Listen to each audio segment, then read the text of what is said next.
A paz do Senhor, meus irmãos, estamos iniciando mais uma videoaula das lições bíblicas CPAD. Estamos estudando o quarto trimestre de 2025 com o tema Corpo, Alma e Espírito, subtema a restauração integral do ser humano para chegar à estatura completa de Cristo.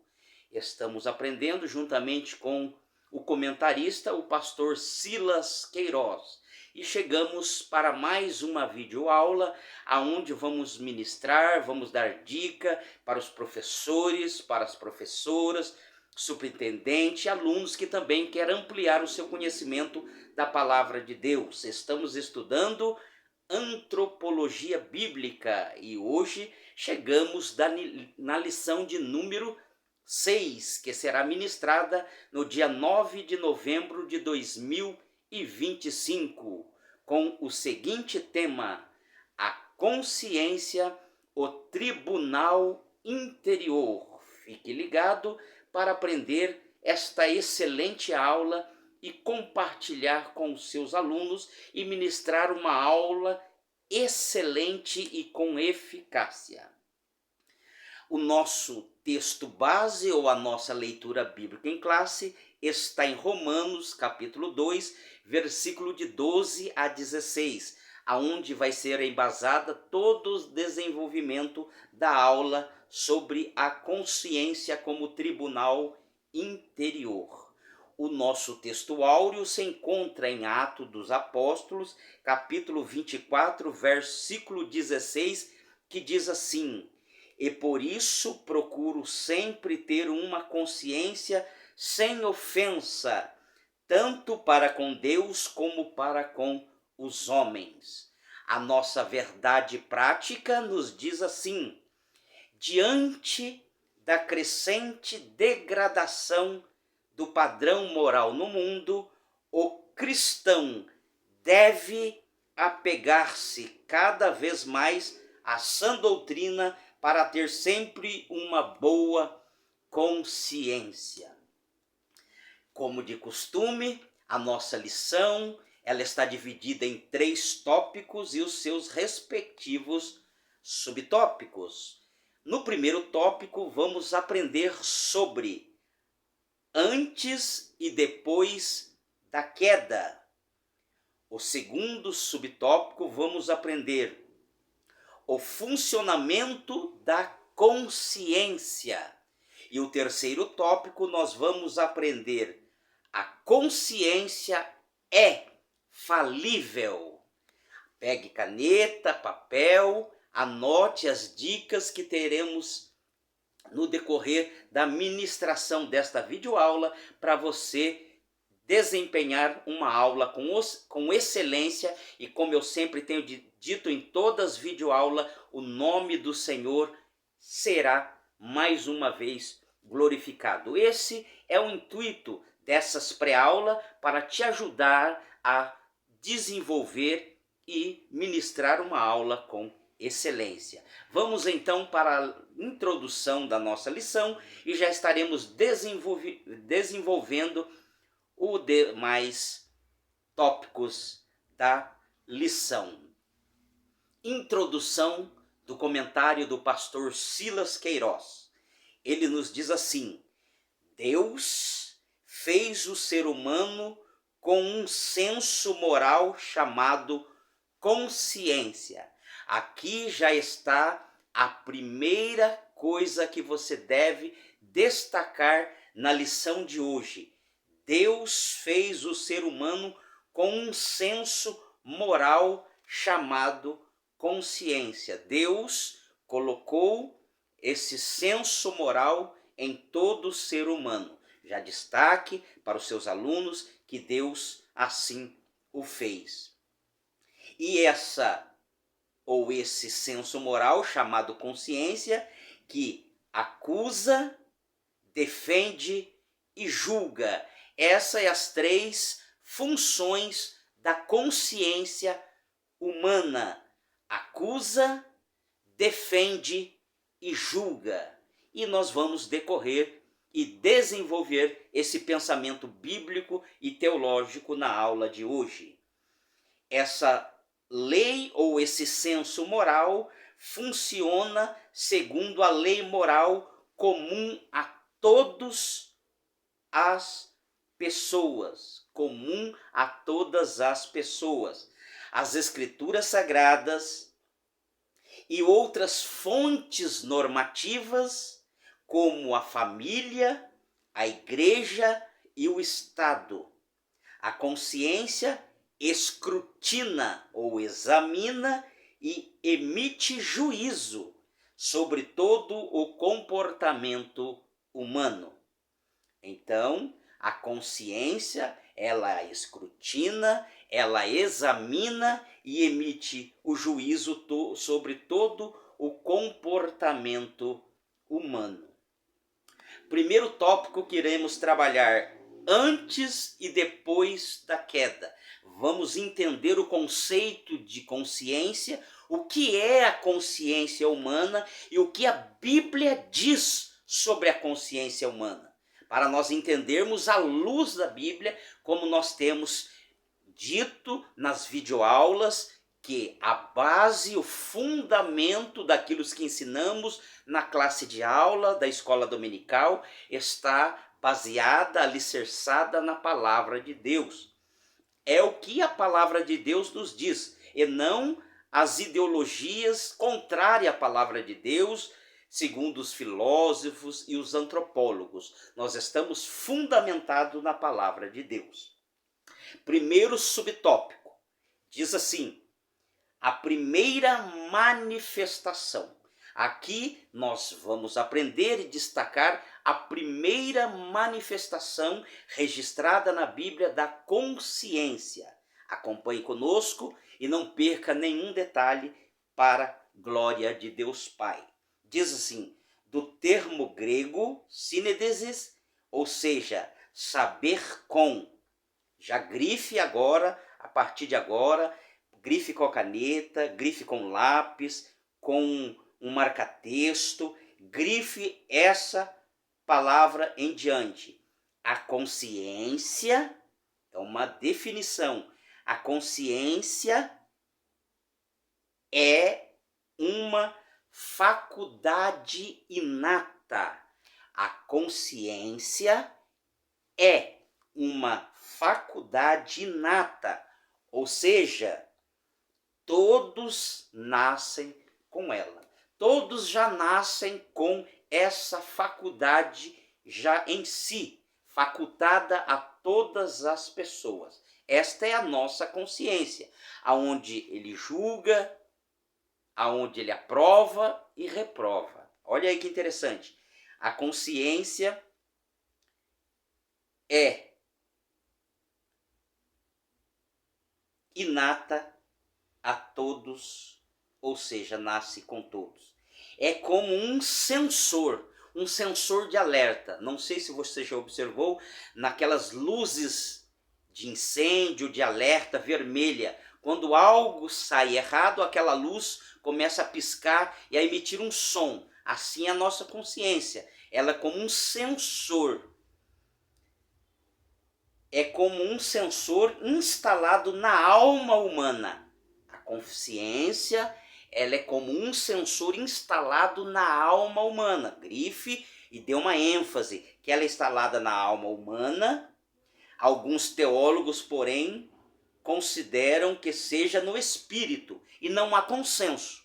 Independente se é na alma ou no espírito, porque não há um consenso entre os teólogos, os estudiosos. O importante é que ela é inata a todas as pessoas. É uma capacidade, aqui mais uma definição da consciência, a consciência é uma capacidade dada por Deus. Deus é o Criador soberano do ser humano. E esta consciência é dada por Deus para quer dizer finalidade. Qual é a finalidade da consciência dada por Deus? A finalidade da consciência dada por Deus para o homem discernir. Deus deu a consciência como um sensor para o homem discernir entre o certo e o errado. É a consciência, é a voz que emite se alguma atitude ou decisão humana ela é correta ou ela é errada. Esta é a função inata da consciência. Assim, para orientar-se em suas decisões. Então, o ser humano ele é orientado pelas suas decisões através da consciência, quer de forma negativa, quer de forma positiva. É isso que acontece na nossa mente quando vamos tomar uma atitude ou praticar algo. A consciência, automaticamente dada por Deus, ela vai julgar se a nossa atitude que nós estamos tomando, ela é positiva ou ela é negativa. Se for positiva, ela vai confirmar. Se for negativa, ela vai julgar. Em Gênesis 2, 16 a 17 e Gênesis 3, de 6 a 10, tratam da primeira manifestação da consciência na experiência humana. Então, a primeira constatação que temos da função ou da participação da consciência nas Escrituras está em Gênesis capítulo 2 e capítulo 3. Vemos a primeira manifestação da consciência humana. Deus estabeleceu uma lei específica. Deus deu uma lei específica para o casal lá no Éden, Adão e Eva. Deus deu esta lei específica, todos nós conhecemos. E essa lei era a proibição de comer do fruto da árvore da ciência do bem e do mal. Vocês podem comer de todas as árvores do jardim, menos da árvore da ciência do bem e do mal. Esta é a lei dada por Deus ao casal lá no Éden, os nossos pais ou os nossos representantes federais. E a lei específica era com o anúncio de uma penalidade. Deus determinou uma penalidade. E qual era essa penalidade que Deus determinou para o casal Adão e Eva? No dia em que dela comeres, certamente morrerás. Deus determinou esta ordem para o casal no Éden. O dia em que comeres dela, certamente morrerá. Gênesis capítulo 2, versículo 17. Mas o homem transgrediu e experimentou pela primeira vez o funcionamento da consciência. A sua consciência o acusou. Experimentou o funcionamento acusativo da consciência. E qual foi o resultado do efeito acusativo da consciência? Grife na sua lição para você comentar e destacar com seus alunos e ter uma boa participação, e assim fica mais didático e mais fácil para o seu aluno assimilar o assunto. O aluno não pode sair com dúvida da escola, ele tem que entender qual é o conceito de consciência, qual é o papel da consciência e o que a Bíblia diz sobre a consciência.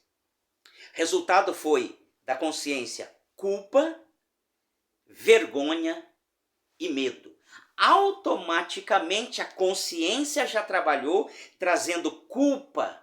Você pecou, a consciência acusando. Você pecou, você transgrediu a lei de Deus. Essa é a função da consciência do ser humano. É o acusar se ele tomou uma atitude errada e aprovar se ele tomou uma atitude errada ou incorreta. Acusou e ele sentiu culpa, vergonha e medo. Esta é a primeira vez que nós vemos na Bíblia Sagrada o funcionamento da consciência já no primeiro casal no Jardim do Éden. Isso é maravilhoso para entendermos o que é a consciência. Estamos estudando sobre o ser humano, a doutrina do ser humano. E agora estamos aprendendo o que é e o que significa a consciência. Se fala muito de consciência, mas nós temos que entender a consciência à luz da palavra de Deus. E isto faz toda a diferença quando estamos baseados e fundamentados na palavra de Deus. Nós desenvolvemos uma consciência correta. Segundo subtópico, o direito natural. Todo ser humano nasce com um conteúdo normativo fundamental na alma. Todo ser humano nasce com esse conteúdo normativo na alma, que é a lei moral, que vai ser desenvolvida lá em Romanos capítulo 2, ou o direito natural. No Gênesis, isto é visto pela primeira vez em Caim, que feriu o direito natural tirando a vida do seu irmão Abel. Caim feriu o direito natural lá em Gênesis. Caim, pela primeira vez, que feriu o direito natural tirando a vida do próprio irmão. Gênesis 4 e 8.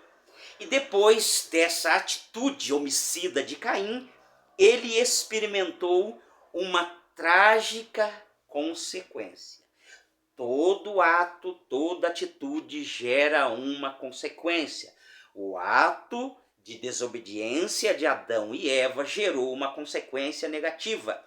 Caim experimentou de forma negativa também o resultado dessa atitude deplorável, que é tirar a vida do seu próprio irmão.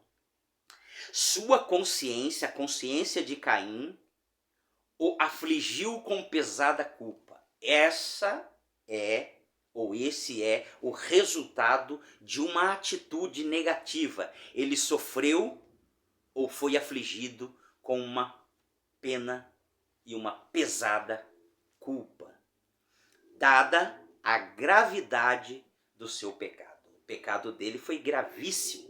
Ele é o primeiro homicida, tirou a vida do seu irmão. Diz assim o texto: é maior a minha maldade que eu possa ser perdoada. Da tua face me esconderei e serei fugitivo e errante na terra. Gênesis capítulo 4, versículo 13 a 14. Quando a consciência acusa, outra palavrinha para você grifar e dar uma ênfase, chamar a atenção dos seus alunos para que eles possam assimilar a palavra de Deus e tomar a atitude correta. Quando a consciência acusa o ser humano, não adianta tentar fugir e se esconder. É inevitável que ninguém se esconde. O ser humano não pode se esconder de Deus. E ele vai trazer a referência, nós não vamos ler por causa do tempo. Você leia com seus alunos, pede para os seus alunos abrirem a Bíblia, lerem as referências, participarem da aula, e assim o nome do Senhor será glorificado. Salmo 139, 7 a 8 e Jonas capítulo 1, versículo 3 a 13. Subtópico 3. Vimos aí o direito natural, agora escrita no coração. Nós vamos remeter a Romanos capítulo 2. Olha aí. Em Romanos capítulo 2, de 12 a 16, que é a nossa leitura bíblica em classe, que ela está baseada nesse texto, e ela é desenvolvida em cima desse texto para dar fundamentação ao assunto de hoje, que é consciência. Estamos trabalhando a consciência do ser humano. Paulo faz referência à lei mosaica dada a Israel e à lei moral, o direito natural comum a todos os homens, inclusive os gentios, os quais mostram a obra da lei escrita no seu coração. Então Deus gravou no coração do ser humano a lei moral, que ela é escrita, ela é gravada no coração do ser humano. Então não existe desculpa para o ser humano. E ele é julgado com base nesta lei moral. Ainda que ele nunca ouviu falar do evangelho, ele tem essa lei moral impingida no seu coração, dada por Deus. Os quais mostram a obra da lei escrita no seu coração. Romanos 2,15. Em princípio, é com base nessa lei geral que a consciência atua. Então, em princípio, é aí que a lei da consciência atua. A consciência atua nesta lei gravada no coração, quer o acusando-os, quer defendendo. Então, essa lei moral, ou ela defende, ou ela acusa o ser humano. O ser humano, ele é movido por esse senso moral da lei moral de Deus, gravada no coração de todo o ser humano. Versículo 15. O que ocorreu em relação aos hebreus, essa lei foi a positivação do direito natural, a escrita em pedras, dos preceitos comuns a todos os homens, como a proibição de matar. Esta é uma lei e todo ser humano tem consciência que é errado matar. Está lá em Êxodo capítulo 20, versículo 13. Antes disso, houve ampla regulação da vida civil, direito de propriedade, direito da família, por exemplo, lá em Êxodo 22, Deuteronômio 24, e o estabelecimento de leis cerimoniais. Então, todas as leis do Antigo Testamento, lei civil, leis cerimoniais, estão baseadas nesses preceitos da palavra de Deus, Levíticos de 1 a 7. Mas antes da codificação do direito natural pela lei mosaica, outras sociedades antigas, povos antigos, já tinham as suas leis, ou seus regramentos. Os principais eram os códigos mesopotâmios. Ur-Nammu, 2070 a.C., Lipit e Shatar, 1850 a.C., e o mais conhecido deles, o Código Hammurabi, que é de 792 a 750 a.C., o mais conhecido deles, que é o Código Hammurabi. O que há de bom nas imperfeitas leis humanas é que essas leis é inspirada na lei moral escrita no coração de todos os homens. Então, essas determinações ou esses códigos de regramento são baseados nessa lei moral. Todos os povos antigos tinham as suas leis que eram baseadas justamente nessa lei moral que Deus impingiu no coração do ser humano. Isso que estamos tratando na aula de hoje, a consciência humana. Muito bem, agora vamos para o segundo tópico. Então, o primeiro tópico, antes e depois da queda, nós vimos aí a consciência já presente em Adão e Eva e em Caim. Segundo tópico, o funcionamento. Como que é o desenvolvimento da consciência? O funcionamento da consciência. Primeiro subtópico do segundo tópico. Diz assim, primeiro subtópico, acusação, defesa e julgamento. É um termo jurídico, né? Acusação, defesa e julgamento. É uma linguagem figurada para nós entendermos a atuação da consciência no ser humano. A consciência funciona, já marque, já grife aqui, para destacar para os seus alunos, para que a aula seja aproveitada ao máximo possível, professor. A consciência funciona como um órgão de acusação ou de defesa. É como um órgão de acusação ou de defesa. É uma luz de emergência, para simplificar o conceito da consciência. A luz, ela acende. Quando algo errado acontece, a luz vermelha começa a piscar e começa a detectar que algo negativo está sendo praticado. Esta é a lei moral escrita no coração e na alma do ser humano.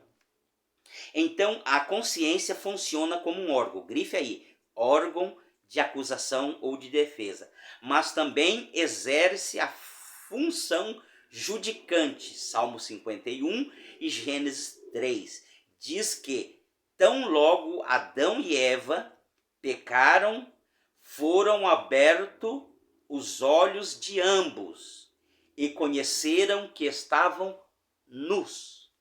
Automaticamente foram abertos os olhos de ambos e conheceram que estavam nus.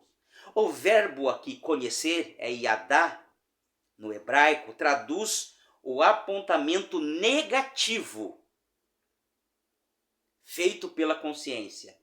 Foram abertos os olhos e eles conheceram que estavam nus. Esta é a ação negativa da consciência. A consciência despertou e eles perceberam que estavam nu, feito pela consciência, reprovando. A consciência reprova, ela julga ou defende, reprovando a conduta do primeiro casal, os nossos representantes federais e legais. A consciência automaticamente impingida no ser humano o acusou daquela atitude. Conheciam somente o bem. Antes disso, antes de cometerem o pecado, conheciam somente o bem. Ao pecarem, a consciência ecoou na alma. Grife também esta palavra. Passe uma caneta, passe um lápis de cor, um marca-texto e grife. Ao pecarem, a consciência ecoou na voz da alma. Existe aí, quando você assiste um filme, alguma atitude negativa de um personagem, quando ele comete um delito, a mente dele começa a vir uma voz: você pecou, você errou, você matou, você não deveria ter feito isso. É uma maneira de ilustrar a voz da consciência no ser humano. Quando você assistia há muito tempo atrás alguns desenhos, uma pessoa ia tomar uma atitude ou correta ou errada, aparecia dois seres nos seus ombros, uma à direita e uma à esquerda, um anjinho e um diabinho. Um defendia e o outro acusava. Era a voz da consciência para a pessoa tomar atitude ou positiva ou negativa. Aqueles mais antigos vão lembrar desses desenhos que aparecia esses dois seres no ombro do personagem. Ao pecarem, a consciência ecoou na sua alma como uma voz secreta e incômoda. Gênesis 3, de 7 a 10. Às vezes, essa experiência é de dor no coração. Às vezes, essa experiência é de dor no coração, como aconteceu com Davi. Quando ele numerou o censo, ele sentiu essa dor no seu coração. Após contar o povo lá em 2 Samuel 24:10. Uma consciência pesada, grife aí, uma consciência pesada produz males. Uma consciência pesada produz males. No espírito, na alma e no corpo. Uma consciência pesada produz males no espírito, na alma e no corpo. Ela atinge o ser humano integralmente. Salmo 31, 9 a 10, 32, de 1 a 5 e 38, de 1 a 8. Subtópico 2 do segundo tópico. Vãs justificativas. Isso aqui é inato do ser humano. O ser humano, ele vive dando justificativa pelos seus atos ou pelas suas atitudes. Mas é justificativa sem fundamento. É vãs, inútil. A inútil justificativa do ser humano. O ser humano adora dar justificativa. E foi exatamente isso que aconteceu com Adão e Eva lá no jardim quando eles pecaram. Deram vãs ou inútil justificativas da atitude que eles haviam cometido contra a lei de Deus. Observe. A expressão foram abertos os olhos em Gênesis 3 e 7 também significa a experimentação imediata. Foram abertos os olhos também significa a experimentação imediata, instantânea da malícia. Automaticamente eles experimentaram, quando foram abertos os olhos, a malícia, antes inexistente em Adão e Eva. Não existia malícia, mas do momento que se abriram-lhe os olhos, experimentaram a malícia. Ao ouvirem a voz do Criador, se esconderam com medo. A primeira atitude depois do pecado, que a consciência automaticamente o acusou punindo, automaticamente ficaram com medo e se esconderam de Deus. Deus se dirigiu a uma pergunta retórica a Adão. Quem te mostrou, Adão, que tu estava nu? Quem te mostrou? Isso não quer dizer que Deus não sabia, Deus sabe de todas as coisas, mas é uma pergunta retórica. Deus já sabia da resposta e já sabia o que havia acontecido. Deus é onisciente, ele sabe de todas as coisas, como alguns teólogos liberais querem falar que Deus não sabe de todas as coisas. Isso é uma falácia, não tem base e sustentação bíblica. Deus fez uma pergunta retórica. Quem que te contou, Adão, que você estava nu? Comeste tu da árvore que eu te ordenei que não comesses, Gênesis 3:11. Não houve uma resposta direta, não houve silêncio. Impossibilitado de negar seu pecado, ele não podia, era inegável o pecado de Adão. Impossibilitado de negar o pecado, Adão fez o que se tornaria comum a todo o ser humano. Justificativas esfarrapadas. É isso que o ser humano sabe fazer. Dar justificativas esfarrapadas.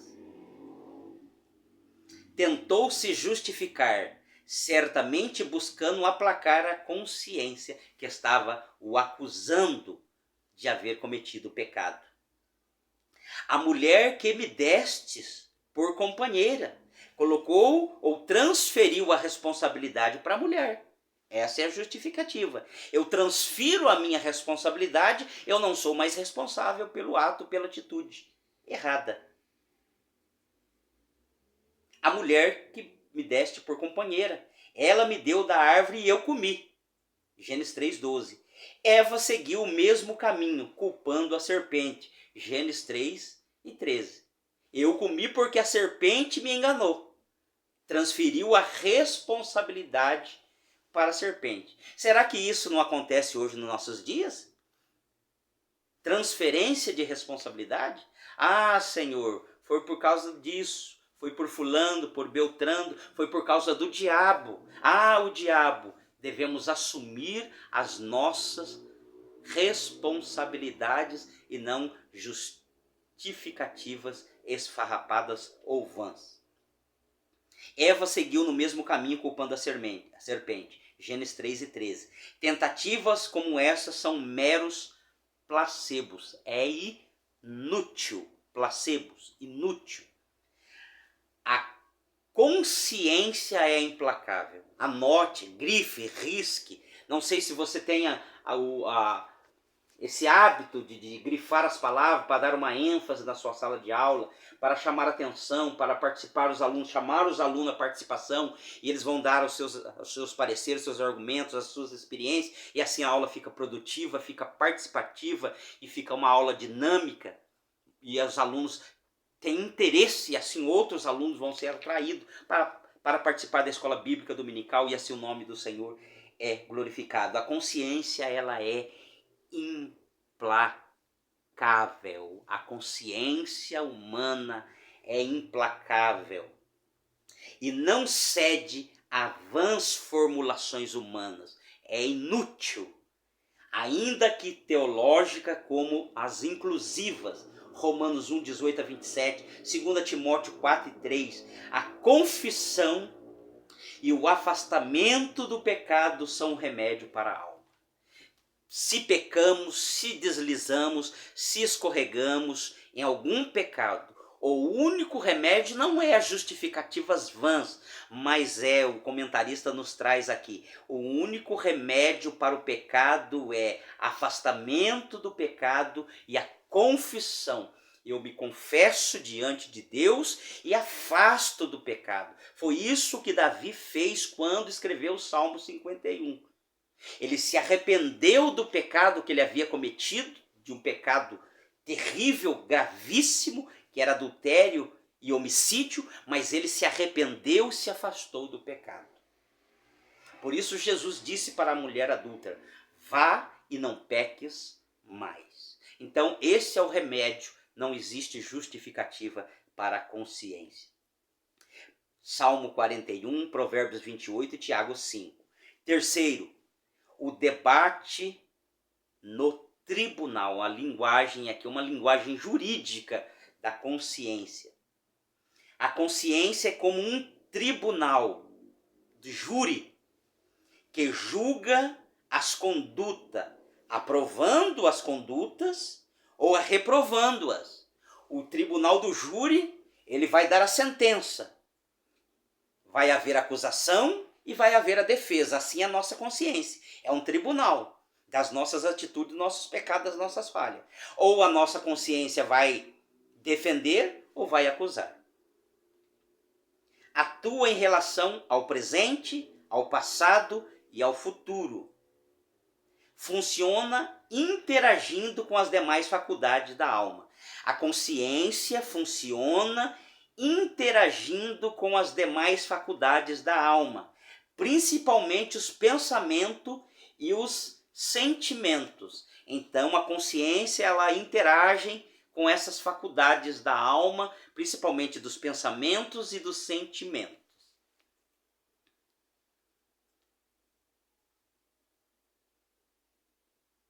Romanos 2,15, 9,1, 1 Coríntios 8,12. A consciência costuma entrar em longos debates. Olha que interessante a linguagem.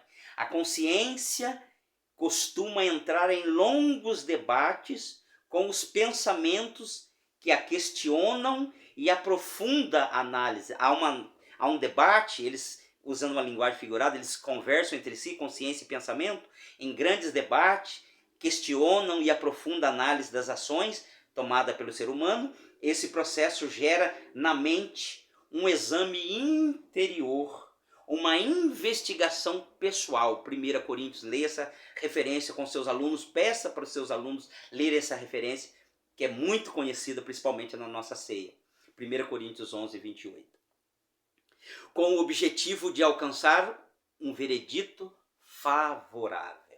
O testemunho de uma consciência limpa, 2 Coríntios 1,12. Em casos assim, mesmo que acusações externas prevaleçam, como ocorria com Paulo em Cesareia, a paz interior, em função da consciência estar sem ofensa. Então, há descanso para a alma. A sinopse do tópico 2. A consciência atua como um tribunal interior que acusa, defende e julga nossas atitudes diante de Deus e dos homens. Agora vamos para o terceiro tópico da nossa lição. Como é muito bom, irmãos, aprendermos essas matérias bíblicas da teologia, sistemática, antropologia bíblica e aprendermos sobre a consciência. Agora nós vamos falar que a consciência ela é falível. A consciência também não podemos deixar passar na sala de aula que a consciência foi afetada pelo pecado. A nossa consciência, ainda que julgue e condene ou reprove, ela foi atingida e ela foi distorcida pelo pecado. Por isso a consciência é falível. Defeitos da consciência. A Bíblia menciona consciências defeituosas. Para termos uma boa consciência, ela deve ser exarada pela palavra de Deus e pelo Espírito Santo. Porque sem a palavra de Deus e sem o Espírito Santo, ela está corrompida pelo pecado. Isso é uma verdade clara como o sol do meio-dia. A Bíblia chama de consciência cauterizada, ou seja, algo que já foi cauterizado, ela é insensível, ela não percebe sensibilidade, insensível ao pecado. É aquela pessoa que peca e a mente, a consciência já está tão cauterizada que ela não sente a acusação da consciência. A consciência não consegue mais condenar de forma negativa. Por causa do pecado, o pecado tem esse poder de cauterizar a mente e a consciência. Isso é muito grave. Pessoas irredutíveis. Você fala, você mostra a palavra de Deus, as pessoas têm duras cerviz. Fraca, também chama a consciência de consciência fraca e legalista. Alguns extremos que nós vamos falar aqui. 1 Coríntios 8, de 7 a 12. E contaminada ou corrompida, está lá em Tito. Leia na sala de aula com seus alunos. Peça para os seus alunos lerem em voz alta. E assim todos participarem da aula. Não só o professor ficar falando, mas todos participarem da aula. Para a consciência funcionar bem, aqui eu quero que você já destaque. Coloque seu marca-texto, como que eu coloquei aqui, que está de pink, rosa pink. Destaque. Para a consciência funcionar bem, o que é preciso, então, professor, para a consciência funcionar de modo correto e modo bíblico?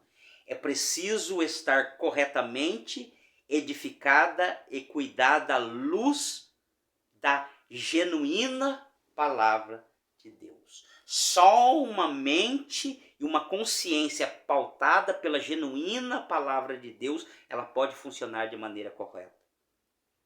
E no Espírito Santo, 1 Timóteo 1, de 5 a 19 e Romanos 9, 1. Todo desequilíbrio é perigoso. Existem dois extremos, né? A insensibilidade, que leva à complacência do pecado. O pecado se torna complacente, né? Você faz vista grossa para o pecado já não tem mais importância, já virou um hábito normal, né? A consciência não te acusa mais, né? Você é complacente, você é tolerante com o seu pecado. Esse é um extremo. A complacência com o pecado, mas a hipersensibilidade também produz o extremismo, onde tudo é pecado. Então existe sempre esses dois extremos na vida cristã do crente. O crente não pode ser complacente com o pecado, mas também não pode ter tudo como pecado. O extremismo leva ao legalismo. E aqui ele vai desenvolver, é o que as seitas fazem na vida das pessoas para oprimir. Olha aí, a insensibilidade leva à complacência com o pecado, mas a hipersensibilidade produz extremismo, onde tudo é pecado, não pode fazer nada, você vive debaixo de jugo, de pressão. Tudo é pecado, tudo é condenado. Coisa que Deus nunca condenou, a pessoa condena por causa dessa hipersensibilidade. E aquilo que Deus reprova, eles aprovam. Olha aí. E é nesse campo que age a seita. É assim que essas seitas diabólicas agem. Produzindo, manipulando, aprisionando as almas incautas. As pessoas não podem fazer nada, vivem debaixo de um jugo terrível. Mas a palavra de Deus manda nós sermos equilibrados e temperantes em todas as nossas atitudes. Como faziam os falsos mestres já no primeiro século, já existia esses dois extremos dos libertinos e aqueles que condenavam tudo. Segundo subtópico, Deus, o supremo juiz. Deus é o supremo juiz.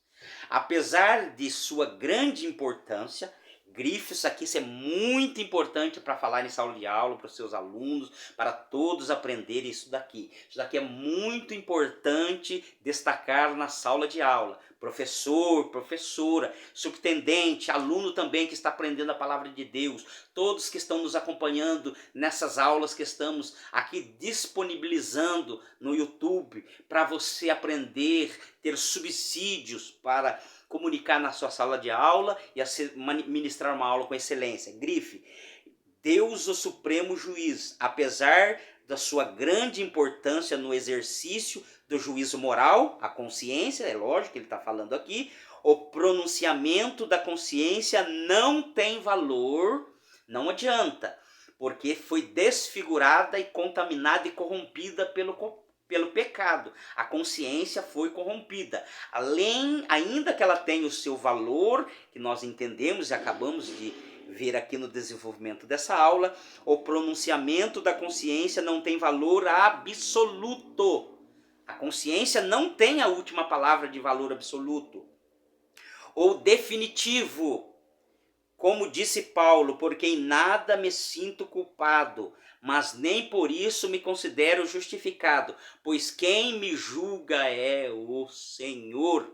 Devemos sempre nos submeter humildemente a Deus. A nossa consciência deve submeter a Deus. Me lembro de uma frase do monge agustiniano Martinho Lutero, quando estava na Dieta de Worms, ali na Reforma Protestante na Alemanha, quando ele foi chamado para se retratar das suas obras que ele havia escrito contra a Igreja Medieval Católica Romana. Ele foi chamado para retratar de tudo aquilo que ele havia escrito. Ele foi chamado e ele disse: a minha consciência está cativa à palavra de Deus. Isso é lindo, irmãos. A minha consciência está cativa à palavra de Deus e eu não posso ir contra ela. Que Deus me ajude, amém? E ele não se retratou porque a consciência estava cativa pela palavra de Deus. Assim deve ser a nossa mente, a nossa consciência, estar embasada na palavra de Deus, que é o nosso parâmetro, a nossa única regra de fé e prática. O que passa disso é legalismo. A nossa mentalidade, a nossa consciência deve estar embasada na palavra de Deus e submetida humildemente a Deus, que é o juiz supremo de todas as coisas. Ele sim, através da sua palavra, tem a última palavra. Ainda que a nossa consciência não nos acuse. Ah, mas a minha consciência não está acusando de eu fazer determinadas atitudes ou de eu praticar determinados atos. Eu não estou sentindo acusado. Eu estou muito bem, estou me sentindo muito bem. Cuidado. Cuidado com essas atitudes. Ainda que a nossa consciência não nos acuse, ela foi corrompida e distorcida pelo pecado. Isso tem que ficar muito claro na sala de aula. Porque hoje nós aprendemos aqui, na leitura bíblica em classe, que nós vivemos numa geração de grande degradação moral, que não tem mais parâmetro. A sociedade que nós vivemos não tem mais parâmetro do que é certo ou errado. Os pais não sabem ensinar os filhos o que é certo, o que é errado, o que é errado, o que é certo. Chama o certo de errado e chama o errado de certo. Trocaram as verdades. Dizem que não existe uma verdade absoluta, que a verdade é relativa. Isso aí é uma mente moral cauterizada pelo pecado. Mas ainda que a nossa mente, a nossa consciência não nos acuse, somente Ele, o Supremo Juiz, pode sondar o nosso interior e expor os mais profundos desígnios do nosso coração. Deus nos conhece integralmente. Deus nos conhece por dentro e por fora. Deus conhece as nossas estruturas e as motivações do nosso coração. A nossa motivação, se é sincera, se é motivação errada e egoísta. Ele é o supremo juiz. Mesmo os quais sejam os mais ocultos. Salmo 139 deixa claro, como o sol da meio-dia, uma verdade meridiana. Às vezes nos consideramos corretos, precisamos ser confrontados. Nós, como pecadores, redimidos, lavados, regenerados, mas nós devemos ser confrontados para reconhecer os nossos pecados. Assim como Pedro reconheceu que ele havia fracassado, ele chorou amargamente e se arrependeu do seu pecado. Não teve remorso. No caso de Judas, ele não se arrependeu, ele sentiu remorso e foi se enforcar. Mas o cristão verdadeiro, quando ele reconhece que ele pecou, que ele errou, ele reconhece, se arrepende, chora pelos seus pecados, Deus restaura a sua vida e a sua alma. Deus restaura a vida do ser humano. Isso é maravilhoso, irmãos. Isso aqui é esplêndido. Eu fico enaltecidamente alegre, a minha alma se maravilha nas coisas de Deus. Como é bom servir a Deus. Às vezes nos consideramos corretos e precisamos ser confrontados para reconhecer nossos pecados.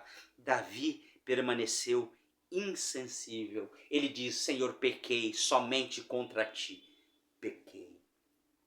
Confessou os seus pecados e foi perdoado.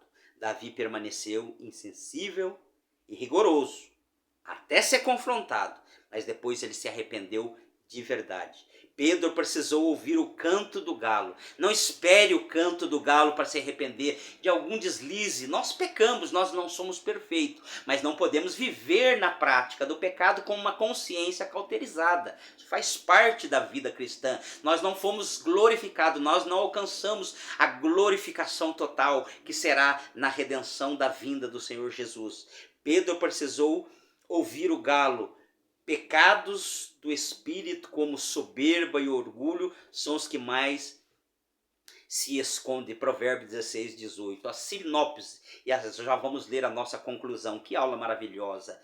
Conclusão da sinopse. A consciência pode ser corrompida e enganada e só funciona corretamente quando guiada pela palavra e pelo Espírito Santo. Somente a palavra e o Espírito Santo que pode guiar a nossa consciência de maneira correta. E eu leio para você a conclusão e terminamos mais uma videoaula para o nome do Senhor ser glorificado. Mais uma vez eu peço, deixa aí o seu comentário, deixa o seu like, compartilha com outras pessoas, para que outras pessoas possam alcançar e ouvir a palavra de Deus, para aprender também ministrar uma boa aula, e nós espalhamos o evangelho através dessas videoaulas e pessoas são alcançadas por essas videoaulas, porque Deus é soberano, é Ele que salva. Então, compartilhe, comenta, deixa aí o seu comentário, o seu like, se inscreva no canal, você que ainda não é inscrito, e o nome do Senhor é glorificado, e assim alcançamos um número maior de pessoas. Conclusão: devemos manter nossa consciência sempre pura, renovada, iluminada por meio do contínuo estudo da palavra de Deus. Leia a Bíblia, estude a Bíblia, medite na Bíblia, pare, observe, tenha um tempo devocional, uma meditação, uma contemplação da palavra de Deus. Nossa infalível regra de fé, não existe outra regra, é a única regra de fé e prática. Estamos aí comemorando, ontem comemoramos aí o dia da Reforma Protestante, sola Escritura, somente a Escritura, que foi um dos pilares da Reforma Protestante. A nossa única regra de fé e prática, não existe outra fonte de autoridade, existe, concílios e tudo mais, mas a palavra final, autoritativa e máxima é da palavra de Deus. Nossa única regra de fé e prática, ela nos acusa.